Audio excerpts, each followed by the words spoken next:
Hello বন্ধুরা, কেমন আছো সবাই? আজ একটা হোম ট্যুর নিয়ে চলে এসেছি। আর এই হোম ট্যুরটা হচ্ছে আমার বাড়ি, আমার স্বপ্নের বাড়ি, আমার স্বপ্নের রাজপ্রাসাদ। চলো ভেতরে যাওয়া যাক। ভেতরে যেয়ে দেখি, দেখো কে এসেছে। সব থেকে আমার প্রিয় মানুষ, সেটা আমাদের মিলি সোনা। কেউ ঢুকলেই বাড়িতে এরকম গায়ের উপরে উঠে পড়ে। আর এই যে সামনে সামান্য একটু জায়গা আছে, এই জায়গার মধ্যেই আমাদের আছে কলতলা। এবং এখানে আমার মা রান্না করে উনানে, আবার গ্যাসেও রান্না করে। আর এই যে দুটো দেখছো, এই দুটো হচ্ছে পাত্র। আর এখানে সামান্য একটু জায়গা আছে, এখানে কলতলায়, এখানে জামা কাপড় কাচা হয়। এবার আমরা যাব ভেতরে। আর এই নীল জায়গাটা দেখছো, এখানটায় হচ্ছে উপরে ত্রিপল দিয়ে আছে বলে তাই। আর এটা আমাদের ডাইনিং প্লেস। এই ডাইনিং প্লেসে আমরা খাওয়া দাওয়া করি। এবার যাব রান্নাঘর।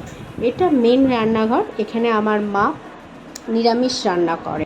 কারো মতো অত রাজপ্রাসাদ না, তবে কুঁড়ে বাড়িটাই স্বর্গ।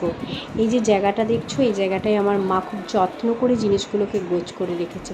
তবে এই জায়গাটায় আমি একটু বেশিই থাকি, কারণ ওখানে খাওয়া দাওয়া করি। এটা দেখছো, এটা ফ্রিজ আমার মায়েরই সব। তো চলো এবার বেডরুমগুলো দেখিয়ে দিই। এই বেডরুম, দুটো বেডরুম আমাদের। একটা হচ্ছে আমার আর একটা আমার মায়ের। আর প্রথমে যেটা যাব এটা হচ্ছে আমার বেডরুম। এখানে আমি আর আমার ভাই ঘুমোই। এই যে খাটটা দেখছো, এই খাটটাতে আমি, ভাই আর আমাদের মিলি সোনা, তিনজনেই আমরা শুই। আর এই সব যত্ন করে গুছিয়ে রাখে আমার মা, কারণ আমার সকালে ডিউটি থাকে, আমি চলে যাই। যেদিন আমি বাড়িতে থাকি সেদিন আমি পরিষ্কার করি, নয়তো আমার মাই করে। মা প্রচণ্ড পরিশ্রম করে সকাল থেকে। তারপর এই যে দেখছো চেয়ার টেবিল, এখানে আমার ভাই পড়াশোনা করে। আর আমার ভাই সব থেকে বেশি নোংরা। প্রত্যেক দিন পরিষ্কার করে দিলেও সেই নোংরা হতেই থাকে। তার পরিষ্কার করে কেউ পারে না, সে নিজেও করে না, কিন্তু প্রচণ্ড নোংরা করে রাখে। আর এই যে আলমারিটা দেখছো, এই আলমারিতে আমার জিনিসগুলো থাকে। আর এই ফ্যানটা আমার, এই ফ্যানটা আমিই অফ করি, আমিই অন করি, আমিই থাকি। আর সব সময় আমিই থাকি। আর আবার সেকেন্ড বেডরুমে চলে যাবো। এই বেডরুমটা হচ্ছে আমার মায়ের বেডরুম। এইটাও পরিষ্কার করে আমার মাই, কারণ আমার মা হচ্ছে নিজের আর আমার দুটো রুমই পরিষ্কার করে রাখে। এই যে খাটটা দেখছো, এই খাটে আমি, আমার বাবা আর মা, তার সাথে আমার বোন যখন বাড়িতে আসে তখন আমার বোনও ঘুমায়। আর এই যে দেখছো, এটা হচ্ছে ড্রেসিং টেবিল। ড্রেসিং টেবিলটা আমি ভিডিও করার সময় এই সামনে দাঁড়িয়ে করি, কিংবা এখানে সাজগোজ করি। আর এই ড্রেসিং টেবিলটা আমার মায়ের। আর এই যে দেখছো দেওয়ালটা, এই ঘরটা নিশ্চয়ই তোমরা অনেকেই চিনতে পারছো, কারণ আমার প্রত্যেকটা ভিডিও এই ঘরে, কারণ এই ঘরে লাইটটা একটু বেশি সুন্দরভাবে বহিঃপ্রকাশ হয়, তাই এই ঘরটাই বেশি ভিডিও করে। আর এই যে আলমারিটা দেখছো, এটা আমার মায়ের আলমারি। এখানে সবারই জামা কাপড় থাকে। আর উপরে যে টেডিগুলো দেখছো, টেডিগুলো খুব বড় বড়, তাকে আমি যত্ন করে চিকের মধ্যে কুড়িয়ে রেখেছি যাতে নোংরা না হয়। আর এখানে যে জিনিসটা দেখছো, এটা হচ্ছে আমাকে একজন গিফট করেছে কৃষ্ণনগর থেকে, আর খুব স্পেশাল, তাই এই জিনিসটাকে সুন্দর করে গোছ করে রেখেছি। খুব ভালো লাগে এই জিনিসটা।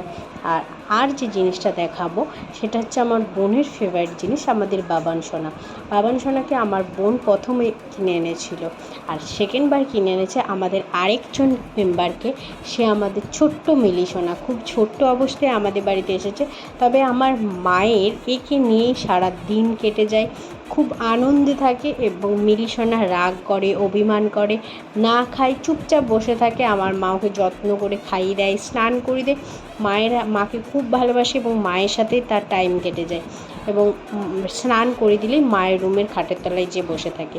আমাদের এইটুকু জায়গাতেই পুরো বাড়িটা। এবার যাবো তোমাদের ছাদ দেখাতে।